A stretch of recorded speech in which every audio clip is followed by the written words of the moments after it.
அனைவருக்கும் வணக்கம். 1/4/2026 அஞ்சாவது T20 LG vs DC. ரெண்டு டீம்லையும் 16 பேர் கொடுத்துட்டாங்க. இதில் வந்து 11 விளையாடுவாங்க. LGயில் வந்து பார்த்தோம்னா Rishabh Pant, A Badoni, N Pooran, A Samad, H Singh, A Markram, Mitchell Marsh, S Ahmed,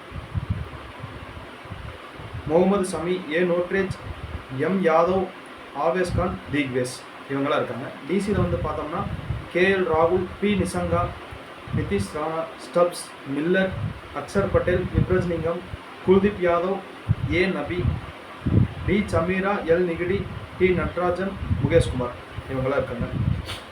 LGயில் வந்து பார்த்தோம்னா ரிஷப் பண்ட் ஃபஸ்ட்டு பேட் பண்ணாலும் செகண்ட் பேட் பண்ணாலும் கேப்டனாக கூடிய சான்ஸ் இருக்குது. ஏ பதோனி ஃபஸ்ட்டு பேட் பண்ணாலும் செகண்ட் பேட் பண்ணாலும் நல்லா விளையாடுவார்.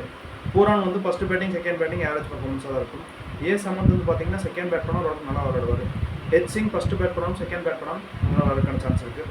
ஏ மார்க்ரம் ஃபஸ்ட்டு பேட் பண்ணாலும் செகண்ட் பேட் பண்ணாலும் நல்லா விளையாடுவார். Mitchell Marsh first batting second batting ஆவரேஜாக தான் இருக்கும். எஸ் அகமது வந்து பார்த்தீங்கன்னா செகண்ட் பேட் பண்ணால் ஓரளவுக்கு நல்லா விளையாடுவார். எம் சமி ஃபஸ்ட்டு பவுல் பண்ணாலும் செகண்ட் பவுல் பண்ணாலும் விக்கெட் எடுக்கிறதுக்கான சான்ஸ் இருக்குது. ஏ நோட்ரேஜும் ஃபஸ்ட்டு பவுல் பண்ணாலும் செகண்ட் பவுல் பண்ணாலும் விக்கெட் எடுக்கிறதுக்கான சான்ஸ் இருக்குது. ஆவேஸ் கான் ஃபஸ்ட்டு பவுல் பண்ணார்னா விக்கெட் எடுக்கிறதுக்கான சான்ஸ் இருக்குது. தீக்வேஸ் வந்து செகண்ட் பவுல் பண்ணால் விக்கெட் எடுக்கிறதுக்கான சான்ஸ் இருக்குது. டிசியில் வந்து பார்த்தோம்னா KL ராகுல் ஃபஸ்ட்டு பேட் பண்ணால் ஓரளவுக்கு நல்லா விளையாடுவார். செகண்ட் பேட் பண்ணால் ஆவரேஜாக தான் இருக்கும். பி நிசங்கா செகண்ட் பேட் பண்ணால் ஓரளவுக்கு நல்லா விளையாடுவார். நிதிஷ் ராணா ஃபஸ்ட்டு பேட் பண்ணாலும் செகண்ட் பேட் பண்ணாலும் கேப்டனாக கூடிய சான்ஸ் இருக்குது. ஸ்டப்ஸ் வந்து செகண்ட் பேட் பண்ணால் ஓரளவுக்கு நல்லா விளையாடுவார். மில்லர் ஃபஸ்ட்டு பேட் பண்ணால் ஓரளவுக்கு நல்லா விளையாடுவார். அக்ஷர் பட்டேல் ஃபஸ்ட்டு பேட் பண்ணாலும் ஃபஸ்ட்டு பவுல் பண்ணாலும் செகண்ட் பேட் பண்ணாலும் செகண்ட் பவுல் பண்ணாலும் கேப்டனாக கூடிய சான்ஸ் இருக்குது. விப்ரஜ்லிங்கமும் ஃபஸ்ட்டு பேட் பண்ணாலும் செகண்ட் பேட் பண்ணாலும் ஓரளவுக்கு நல்லா விளையாடுவார். செகண்ட் பேட் பண்ணால் கேப்டனாக கூடிய சான்ஸ் இருக்குது. குல்தீப் யாதவ் ஃபஸ்ட்டு பவுல் பண்ணாலும் செகண்ட் பவுல் பண்ணாலும் ஓரளவுக்கு நல்லா பவுலிங் பண்ணுவார். ஏ நபி first batting first bowling second batting second bowling. DC win பண்ணுது அப்படின்னா ஏ நபி வந்து ஒரு கீ பிளேயராக இருக்கிறதுக்கான வாய்ப்பு நிறையா இருக்குது உள்ளே இருந்தார் அப்படின்னா. டி சமீரா ஃபஸ்ட்டு பவுல் பண்ணாலும் செகண்ட் பவுல் பண்ணாலும் ஒரு ஆவரேஜ் பர்ஃபார்மன்ஸாக இருக்கும், நல்லா பவுலிங் பண்ணுவார்.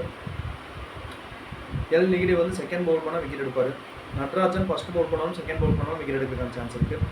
முகேஷ்குமார் ஃபஸ்ட்டு பவுல் பண்ணால் விக்கெட் எடுப்பார். 1/4/2026 அஞ்சாவது T20 LG vs DC. இந்த ரெண்டு டீமுக்கும் நடக்கிற மேட்ச்சில் எந்த டீம் வின் பண்ணும் அப்படின்னு சொல்லி கேட்டிங்கன்னா நம்ம வின்னிங் ப்ரெடிக்ஷன் வந்து லாஸ்ட்டாக 11 வந்ததுக்கப்புறம் டெலிகிராம் சேனல் அப்டேட் பண்ணுறோம். அதே மாதிரி பார்த்தீங்கன்னா டாஸ் வந்து எந்த டீம் வின் பண்ணுவாங்கன்னு சொல்லி பார்க்கும்போது ரெண்டு கேப்டன் பேஸாக பார்த்தோம்னா DC கேப்டனுக்கு கொஞ்சம் ஃபேவராக இருக்குது. அதனால் DC வின் பண்ணுறதுக்கான வாய்ப்பு நிறையா இருக்குது. நன்றி.